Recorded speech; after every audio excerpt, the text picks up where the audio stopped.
하나님의 기쁘심이 충만하시기 바랍니다. 저는 오늘 여러분과 함께 사도행전 8장 4절로 8절의 말씀을 가지고 그리스도의 복음을 받아들일 때라는 제목으로 은혜를 나누고자 합니다. 복음은 헬라어로 유앙겔리온이라고 합니다. 그 뜻은 복된 소식, 기쁜 소식 혹은 좋은 소식이라는 말입니다. 이 단어가 의미해 주는 것처럼 복음이 전파될 때 기쁘고 좋은 일들이 일어나는 것입니다. 복음은 하나의 책임을 주는 의무가 아닙니다. 종교적인 규약도 아닙니다. 복음은 수고하고 무거운 짐진 자를 편히 쉬게 해주는 복되고 기쁜 소식인 것입니다. 복음은 사도 바울이 고백한 것처럼 하나님의 능력인 것입니다.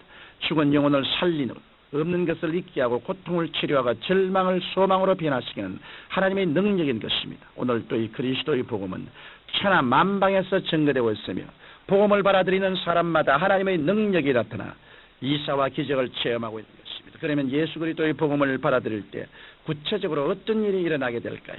첫째로 예수 그리스도의 복음을 받아들이면 죽은 영이 살아나 새 사람이 됩니다.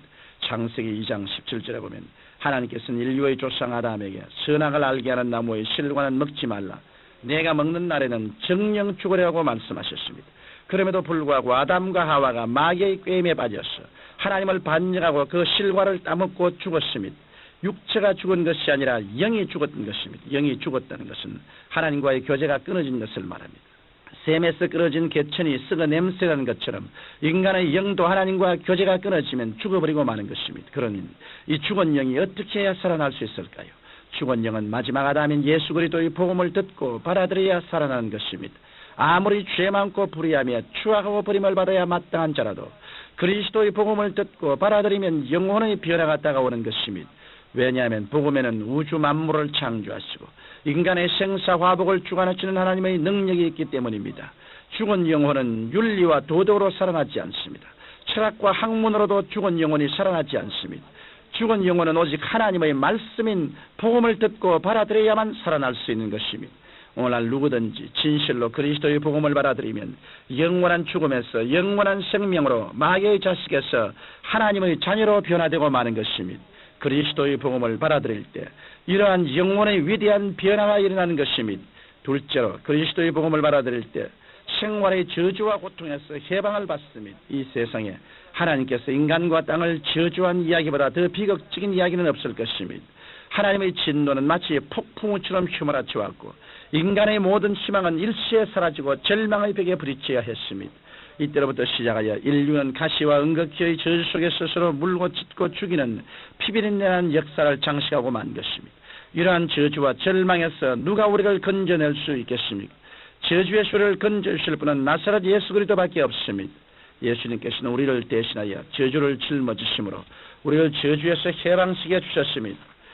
갈라디아서 3장 13절에 보면 그리스도께서 우리를 위하여 저주를 받은바되사 율법의 저주의 수를 속량하시시니 기록된 바 나무에 달린 자마다 저주 아래 있는 자라 하였음이라고 기록하고 있습니다. 이 복된 소식을 들을 때 어찌 우리의 삶에 새로운 희망과 용기와 믿음이 생겨나지 않겠습니까? 이러므로 여러분의 삶 가운데 저주로 인해 다가오게 된 삶의 고통과 슬픔과 흠모와 무의미와 절망에서 해방받기를 원하시면 여러분은 예수 그리스도 앞에 나와 그리스도의 복음을 듣고 받아들여야 합니다. 예수 그리스도만이 여러분의 삶의 저주를 해결하실 수 있습니다. 예수님께서는 마태복음 11장 28절에 수고하고 무거운 짐진 자들아 다 내게로 오라 내가 너희를 쉬게 하려고 말씀하셨습니다. 오늘날 안식은 예수 안에 들어오는 길밖에 없습니다. 오늘 또 우리 주위에는 예수 그리스도의 복음을 듣고 삶의 고통과 슬픔과 흠모와 절망에서 노연한 수많은 산증인들이 있는 것입니다. 셋째로 그리스도의 복음을 받아들일 때 귀신이 소리치며 나가는 역사가 일어납니다. 현대 교육을 받은 사람들은 귀신 이야기를 하면 무슨 흐무맹랑한 소리냐 말할지 모르지만 성경은 여러 가지 귀신이 있음을 말해주고 있습니다. 먼저 성경은 더러운 귀신에 대해서 말하고 있습니다. 더러운 귀신은 그 이름 그대로 우리에게 음란하고 방탕하고 추악한 것을 가져옵니다. 그리고 이 세상을 부패하고 더럽게 합니다. 또 성경은 악한 귀신에 대하여 말하고 있습니다. 악한 귀신은 악을 가져오는 일을 합니다. 그래서 가는 곳마다 분쟁을 일으켜 부부 사이를 갈라놓고 가정을 파괴하며 사람 사이를 이간시키고 이웃끼리 나라끼리 싸우게 합니다. 그 다음 거짓말하는 귀신이 있습니다. 이 세상에 얼마나 거짓말이 횡행합니까? 거짓말하는 귀신은 수없이 많은 거짓말을 가지고 이 세상에 횡행하면서 사람들의 마음을 혼미케 하고 고통을 주고 있습니다. 또한 점치는 귀신이 있습니다. 점치는 귀신은 인간의 불안, 초조, 공포를 일시적으로 무마해서 인간으로 하여금 하나님을 믿지 않게 하고 영원한 지옥으로 들어가게 하고 있습니다. 나아가서 병들게 하는 귀신이 있습니다. 병들게 하는 귀신은 수많은 사람을 병으로 사로잡아 고통과 슬픔을 주고 있는 것입니다. 오늘날 사람들은 이렇게 여러 가지 귀신으로 인해 고통당하고 있습니다. 누가 이 귀신의 세력에서 우리를 건져줄 수 있겠습니까? 귀신은 영적인 존재이기 때문에 높은 윤리와 도덕을 수양을 해도 쫓을 수 없습니다. 귀신은 지식을 쌓아도 과학을 발전시키도 쫓겨나지 않습니다.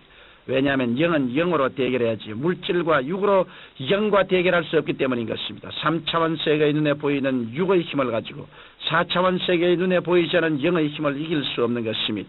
그러므로 우리가 어떻게 해야 더러운 귀신, 악한 귀신, 거짓말하는 귀신, 점치는 귀신, 병들게 하는 귀신, 가지 종류의 귀신들로부터 더 이상 억압당하지 않고 쫓아낼 수 있을까요? 그 길은 예수 그리스도의 복음을 받아들이고 성령의 능력을 힘입는 길밖에 없습니다. 우리가 예수 그리스도의 복음을 듣고 받아들일 때 그 복음과 함께 넘쳐나오는 성령의 능력은 귀신을 능히 이기므로 귀신은 한 길로 왔다가 7길로 도망치고 마는 것입니다. 마태복음 12장 28절에 그러나 내가 하나님의 능력을 힘입어 귀신을 쫓아내는 것이면 하나님의 나라가 이미 너희에게 임하였느니라고 말씀하셨습니다. 이와 같이 우리가 마귀를 쫓아내고 마귀에게서 노여남을 받을 때 우리에게 비로소 하나님의 나라가 임하여 마음의 기쁨과 평안을 얻을 수 있는 것입니다. 청취자 여러분, 예수 그리스도의 복음에는 놀라운 능력이 있습니다.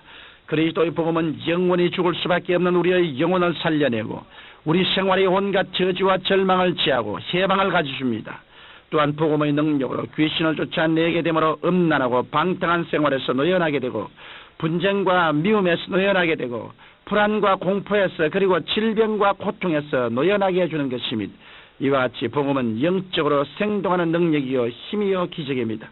이러므로 여러분을 얽매우고 있는 모든 고통의 사슬에서 노연하기를 원하신다면 예수 그리스도 앞에 나와 그리스도의 복음을 듣고 받아들이십시오.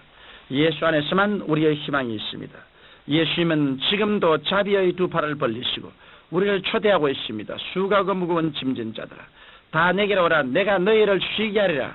이 예수 그리스도의 위대한 초대에 참여하시는 분은 가장 행복하고 가장 승리한 사람입니다. 사랑이 많으신 우리 아버지, 우리 주 예수 그리스도의 은혜 가운데서 완전히 거듭나서 마음으로 새로워지고 자기의 주권과 권리를 행사할 수 있도록 도와주옵소서. 예수님 이름으로 기도합니다. 아멘.